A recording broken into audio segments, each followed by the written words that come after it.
what in the heck happened? Or a third grader in the audience asked, then, I add the then, why did so many people vote for Trump if that is the case?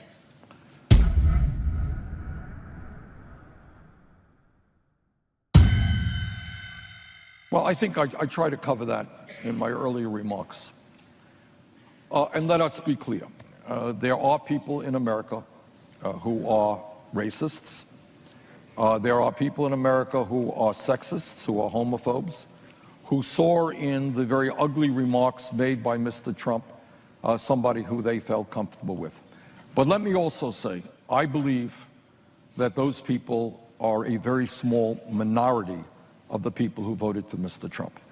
As I said earlier, I think what Trump tapped is the sentiment that there are millions of working class people, totally ignored by the media, totally ignored by the establishment, people who are hurting. Do you know, EJ, I'm sure you're familiar with some of the studies that have recently come out where you have, in many parts of this country, working people, working class people are seeing a decline in life expectancy. Have you seen that? Where they, in an ahistorical way, unprecedented around the world, you are seeing people who are living shorter lives than their parents because of the despair which leads them to drugs, to alcohol, and to suicide. People are hurting. They're worried about their children. They are making $10 an hour or $12 an hour, and they're not going anyplace, and they're worried that the kids may even do worse. They're worried about what happens when they get old. Trump said, I hear you.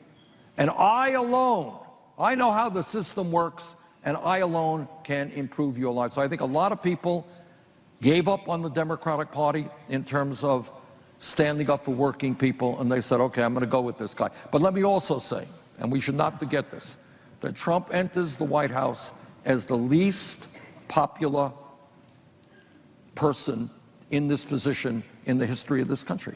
So don't think that everybody agrees with his sexist remarks, his attacks on women, his racist remarks. That would not be the case. I think there are a lot of people out of desperation saying, I'm hurting, I'm in pain, I am worried about my kids. This guy says he's going to do something for me, I'm going to give him a shot. That's why I think he got it.